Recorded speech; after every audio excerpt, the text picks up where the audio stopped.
निर्माओं में प्राण अद्वितीय है। निर्माणों में गुरुओं का निर्माण अद्वितीय है। निर्माणों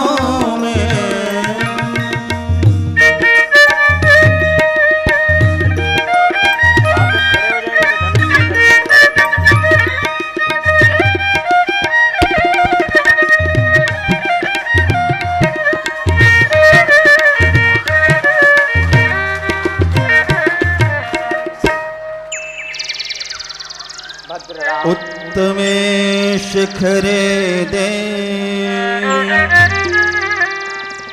भूम्यां पर्वत मूर्धनि ब्राह्मणेभ्यो ज्ञातं गच्छद्देवी यथा सुखम्। आज्ञा गुरुदेव। तुमने गायत्री महामंत्र का अनुष्ठान विधि पूर्वक संपन्न कर लिया है।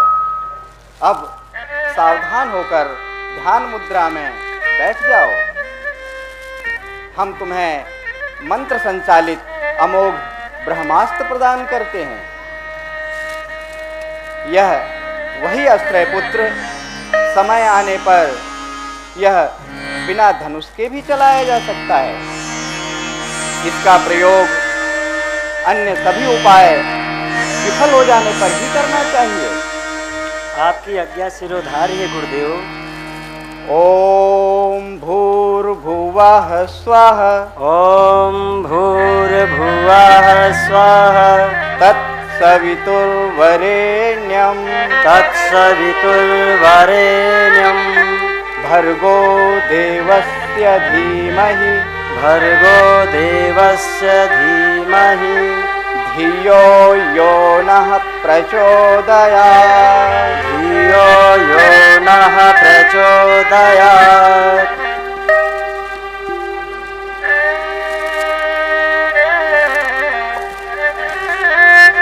दशरथ नंदन, अब हम तुम्हें बला और अतिबला विद्याएं प्रदान करते हैं। ये महाशक्ति गायत्री के 2 वरदान ही हैं। इनसे रण में सर्वत्र तुम्हारी विजय होगी तथा तुम्हें भूख, प्यास, गर्मी नहीं सताएगी। पुत्र, इसका विशेष ध्यान रखना।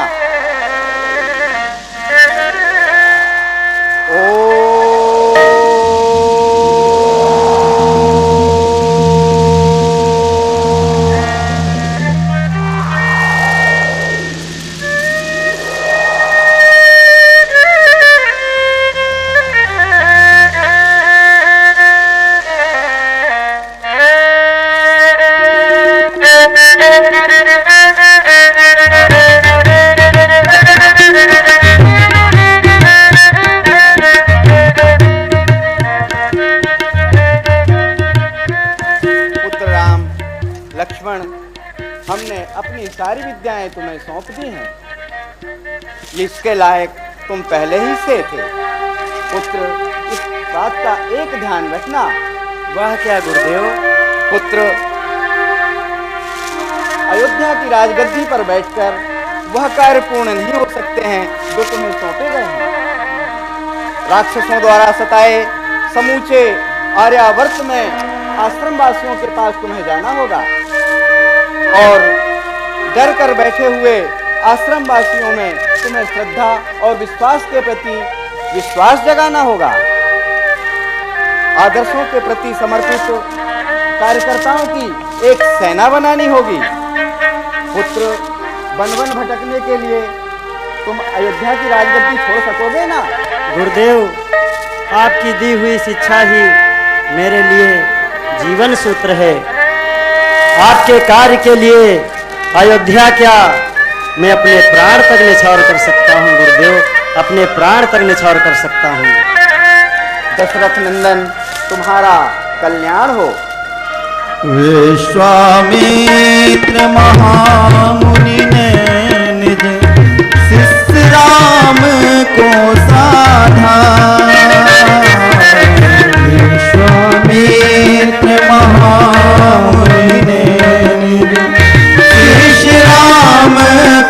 साधा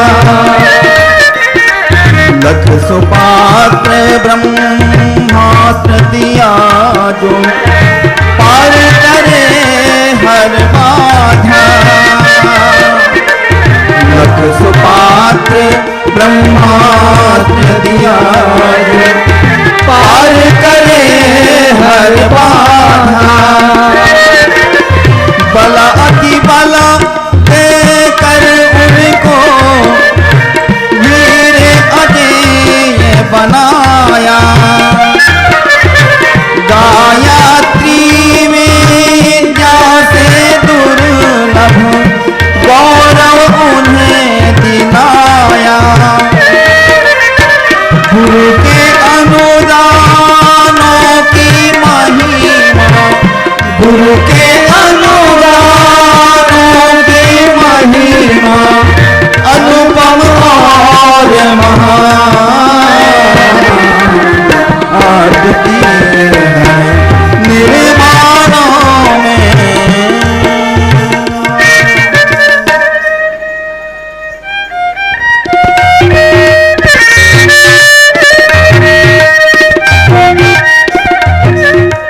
राम और विश्वामित्र और उनके मध्य का यह संवाद अपने आप में इस प्रेरणा का द्योतक रहा कि गुरु ने पात्रता को परखकर जब जब चाहा तब तब शिष्यों को वरदान दिया।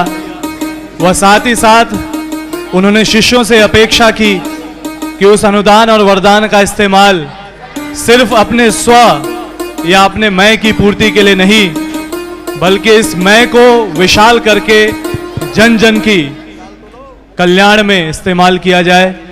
यही प्रसंग इस रूप में आगे बढ़ता है और किस प्रकार से एक पिता और एक पुत्र के बीच का वो संवाद इतिहास जिसे हमें पुनः याद दिलाता है कि जब सत्य के लिए न्याय के लिए और धर्माचरण के लिए पुत्र ही पिता के समक्ष खड़े होकर के ये गुहार लगाता है, ये पुकार लगाता है कि यदि दान करना है, धर्म करना है, तप करना है तो उसमें विभेद क्यों।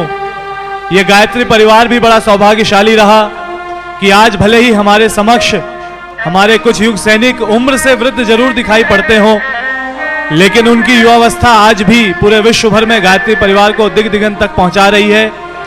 युवाओं से भरा पूरा ये गायत्री परिवार भी उसी भाव का पर्याय है जहां पर सत्य के लिए, धर्म के लिए, न्याय के लिए अपनी युवावस्था को समाज के लिए हुतात्म करने के लिए जाने कितने गायत्री परिजन सामने आए और युग ऋषि के उस वेदना को लेकर के आगे बढ़े।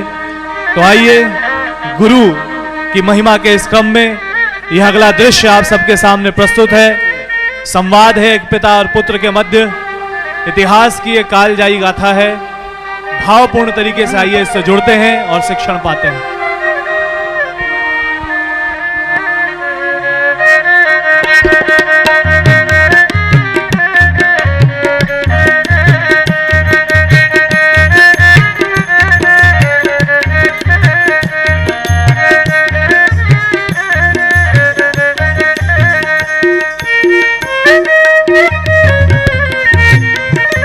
गुरु की महिमा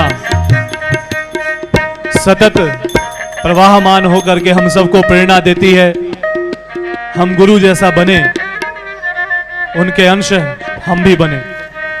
प्रस्तुत है दृश्य।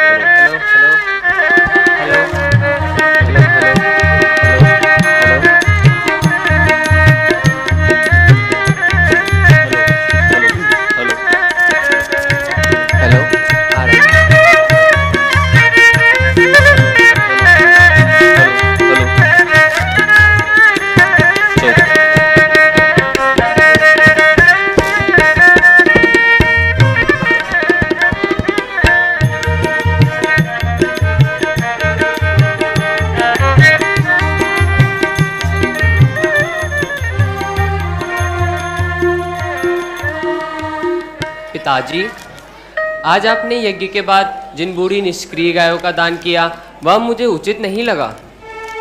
तो क्या करना चाहिए नचिकेता? यज्ञ में किसी प्रिय उपयोगी वस्तु का दान किया जाना चाहिए। अच्छा, अब आप हमें बताओगे क्या दान करना चाहिए और क्या नहीं करना चाहिए? पिताश्री, मेरा तात्पर्य यह नहीं था। बस बस नचिकेता, बहुत हो गए वार्तालाप। अब मुझे गुस्सा न दिला तुम, नहीं तो मैं तुम्हें ही दान में दे दूंगा। तो बताइए, आप मुझे दान में किसे देंगे? हठी बालक, जा, मैं तुझे मृत्यु को दान में देता हूं। मृत्यु है काम ददामी। आपकी आज्ञा सिरोधारी हो पिताश्री।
मुझे दान में दिया है। तुम आदरणीय अतिथि हो। तुम मेरे घर पर अन्न जल प्राप्त किए बिना रहे हो। उसके बदले मुझसे 3 वर मांग लो। हे मृत्यु, प्रथम वर के रूप में मैं आपसे यह मांगना चाहता हूँ कि गौतम वंश वाले मेरे पिता मेरे प्रति शांत, प्रसन्न एवं खेद रहित हो जाए और आपके द्वारा मेरे लौटाए जाने पर मुझ पर विश्वास कर मुझे स्नेह सिक्त वचन कहे। तथास्तु। मृत्यु मुख से मुक्त हुआ देखकर तुम्हारे पिता तुम पर प्रसन्न होंगे और तुम्हें मीठे वचन बोलेंगे। अब तुम द्वितीय वर मांग लो। हे मृत्यु, द्वितीय वर के रूप में मैं आपसे अग्नि देवता एवं अग्नि विज्ञान से संबंधित संपूर्ण ज्ञान मांगता हूँ। हे नचिकेता, मेरे आशीर्वाद से तुम्हें अग्नि विज्ञान संबंधी संपूर्ण ज्ञान स्वतः ही प्राप्त हो जाएगा तथा यह अग्नि विज्ञान तुम्हारे नाम से ही प्रसिद्ध हो जाएगा। अब तुम तृतीय वर भी मांग लो। मृतकों के विषय में जो संशय है कोई कहता है मरने के बाद आत्मा जीवित रहती है, कोई कहता है आत्मा जीवित नहीं रहती। इसका रहस्य मैं आपकी कृपा से भली प्रकार जान लूं, यह मेरा तृतीय वर होगा यमराज। हे नचिकेता, इस संबंध में पहले देवताओं ने भी संदेह प्रकट किया था। यह विषय अत्यंत सूक्ष्म होने से शीघ्र समझ में नहीं आता। हे नचिकेता, अतः अन्य वर मांग लो। आपने कहा इस विषय में देवता जन भी संशय कर चुके हैं, वह शीघ्र समझने योग्य नहीं थे, परंतु आपके सिवाय इस विषय को समझाने वाला भी और कोई नहीं मिलेगा, अतः मुझे यही वर प्रदान करें। हे नचिकेता, तुम 100 वर्ष वाले पुत्र पौता दे, बहुत से पशु पक्षी हाथी स्वर्ण पृथ्वी आदि मांग लो। जितने वर्षों तक तुम जीवित रहना चाहते हो जीते रहो। तुम इस भूलोक में महान ऐश्वर्यवान बनो। तुम इस मृत्यु लोक में जो भोग नहीं है उसे अपने इच्छा अनुसार प्राप्त कर लो। मैं इन परिश्रम से परिचर्या कराओ, परंतु हे नचिकेता, मरने के बाद क्या होता है ऐसा वर कभी मत मांगो। हे यमराज, भोग क्षण भंगूर है। मनुष्य की इंद्रियों का जो तेज है उसे यह भोग क्षीण कर डालता है, तब आयु कितनी ही लंबी क्यों ना हो अल्प हो ही जाती है। इसलिए आपका धन रथ वैश्य नृत्य सब आपके पास ही रहे। मांगने योग्य वर तो आत्मज्ञान ही है। हे नचिकेता, मैं तुमसे पुनः कहता हूँ, ठीक से विचार कर लो। मैंने विचार कर लिया है। आप जैसे वृद्धावस्था से रहित अमर रहने वाले गुरुजनों की संगति प्राप्त कर भी कौन आमोद प्रमोद की चिंता करता हुआ दीर्घजीवी होना चाहेगा। हे नचिकेता, जिस बुद्धि का तुम में समावेश है वह तर्क से प्रताप नहीं। तुम अवश्य ही धैर्यवान हो। तुम्हारे समान ही जिज्ञासु हमको प्रिय है। तुम महान ऐश्वर्य मानो, और इस अवधि के लिए मैं तुम्हें तीसरे वरदान के रूप में अग्नि विज्ञान संबंधी पूरा विस्तार पूर्वक बताऊंगा। हे यमराज, आपकी इस अहेतु की कृपा के लिए मेरा आपको कोटि कोटि प्रणाम। किंतु पात्रता प्रामाणिकता और समर्पण भाव, किंतु पात्रता प्रामाणिकता और समर्पण भाव कर पाता है गुरु गरिमा का ग्रहण अचूक प्रभाव, कर पाता है गुरु गरिमा का ग्रहण अचूक प्रभाव। निधि माटी का सहज समर्पण वाला स्वराल स्वभाव, मृदु माटी का सहज समर्पण वाला सरल स्वभाव, कुंभकार से रहने देता नहीं दुराब छुपा, कुंभकार से रहने देता नहीं दुराब छुपा।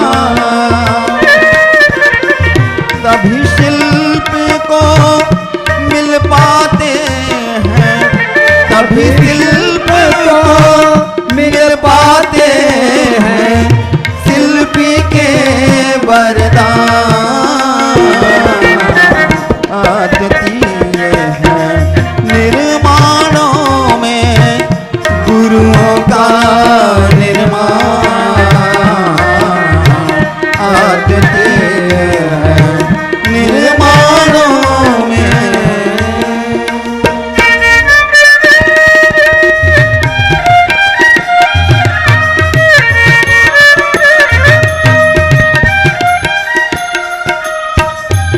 पात्रता प्रामाणिकता और समर्पण भाव से युक्त हो, जब शिष्य सदगुरु के चरणों में आता है और जब सच कहें तो गणितीय दिमाग लगाना वो बंद करता है, तो गुरु उसे स्वेच्छा से वो सब कुछ देता है जो उसके लिए उपयुक्त होता है। आज जब कभी भी सहज रूप से हम गुरु के सामने जाते हैं और कुछ भी मांगते हैं तो पूज्य गुरुवर के साहित्य में लिखे हुए विचार उठ करके आते हैं कि यदि एक प्रार्थना करनी है तो करो सबके कल्याण की, और कभी हो सके तो उस परमपिता से कहो कि हे परमपिता, आपकी हर इच्छा पूर्ण हो, मेरे जीवन का यही मूल मंत्र हो। क्योंकि यदि हम उसके हाथों सब सौंप दें कि जो आप जानते हैं जो हमारे लिए उपयुक्त है वो हमारे साथ कीजिए, तो शायद जीवन उनकी इच्छा के अनुसार चल सके। इतिहास की घटनाओं में भारत सदैव से याद करता है उस आदर्श शिक्षक को जिसने एक बड़े राजा के समक्ष एक प्रतिज्ञा ली और उस प्रतिज्ञा की पूर्ति के लिए उसकी पारखी दृष्टि ने एक बालक को पहचाना। और गुरु किस प्रकार से पात्रता, प्रामाणिकता और समर्पण भाव के आधार पर किसी को गढ़ता है, किस प्रकार से उस गीली मिट्टी को एक कुशल कुंभ बनाता है, उसका उदाहरण इतिहास में तो पाया ही जाता है।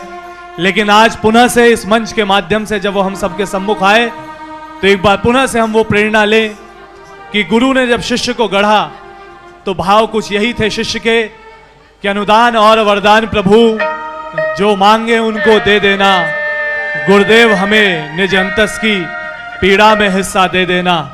ये शब्द सिर्फ होठों से उच्चारित ना हो बल्कि हृदय के भाव भी कुछ ऐसे हो तो गुरु की कृपा सचमुच बरसती है। और सब कुछ पा लेने के बाद भी शिष्य कहता है कि ये मेरा नहीं है, निमित्त मात्रम भव सव्य साचना, मैं तो निमित्त हूं। हे गुरु, ये सब सफलताएं आपके चरणों में समर्पित है। इन्हीं सब शिक्षणों का जीवंत दर्शन कीजिए। आइए इस गुरु शिष्य संवाद में गुरु महिमा के अंतर्गत। अरे मित्र अरविंद, इधर तो आओ। हाँ मित्र, आज हम क्यों ना कुछ नया खेल खेलें? क्यों ना हम लोकसभा खेलें? हाँ, वही खेलते हैं। मैं सम्राट बनूंगा। मैं सेनापति बनूंगा।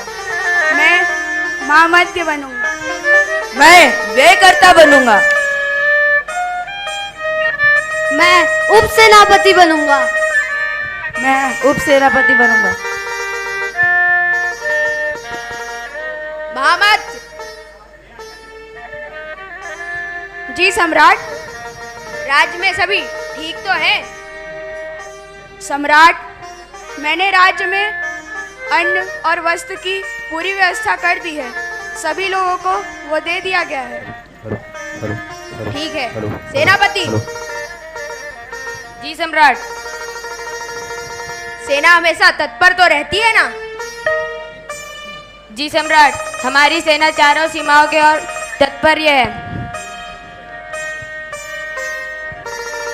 उप सेनापति, सभी को धन तो मिलता है ना बराबर? जी सेनापति, सबको धन पर्याप्त मिलते हैं।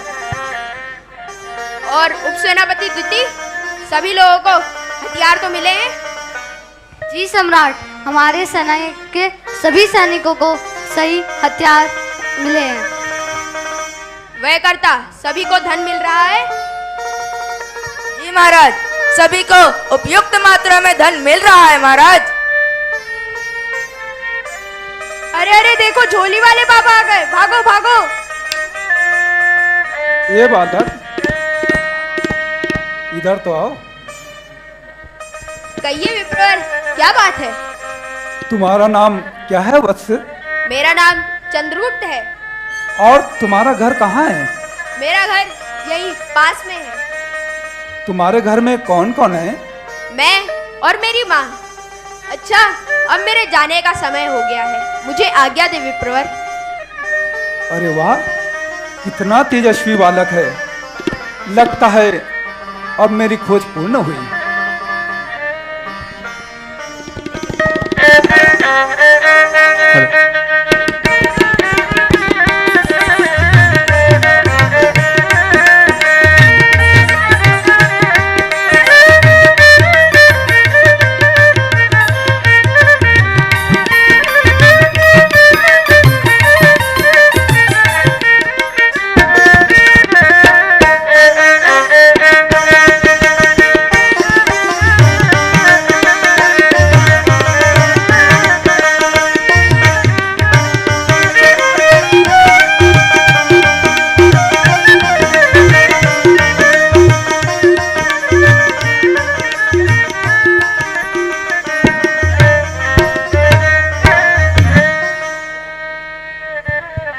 भवानी भिक्षां देहि, भवानी भिक्षां देहि।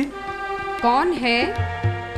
मैं विष्णुगुप्त देवी, तक्षशिला का एक आचार्य।